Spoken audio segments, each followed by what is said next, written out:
So a lot of people have been telling me that Motley Crue sounds different. Of course it sounds different. Mick Mars is no longer in the band, guys. You don't just switch out Mick Mars and bring in John 5 and expect the band to sound the same way. They're not going to sound the same way.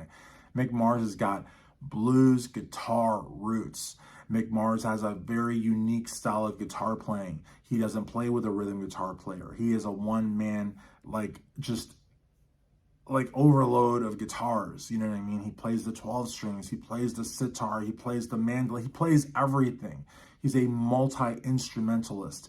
Now, I'm not saying that John 5's not talented. Of course John 5 is talented. It would be absurd to say that he's not. I mean, he's played with everybody. He's played with Rob Zombie, he's played with Marilyn Manson, he's played with Rob Halford, now he's playing with Motley Crue. He's a guy's a whiz.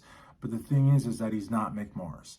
You know what I mean? You know, and so many people feel that you can only tell a difference in a band when they switch out a lead singer. And that is, honestly, guys, pretty stupid, honestly. Every part of the band brings something to the table.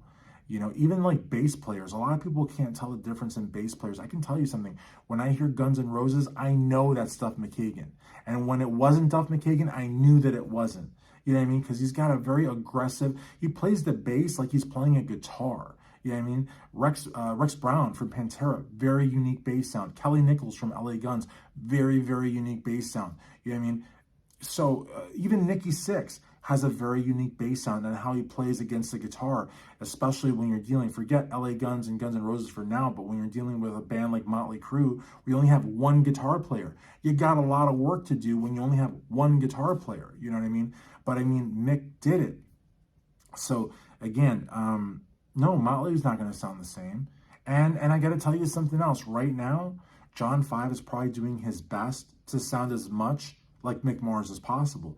But eventually, John 5's innovations and his technique is going to sort of bleed into the Motley sound, because he's not going to be like a Mick Mars ringer in a year or two or three or four. He's going to bring his own flavor to the band, and then Motley's going to sound totally different. So a lot of you are noticing that the band's sounding a little bit different, like subtly different. In a year or two, it's going to sound way different.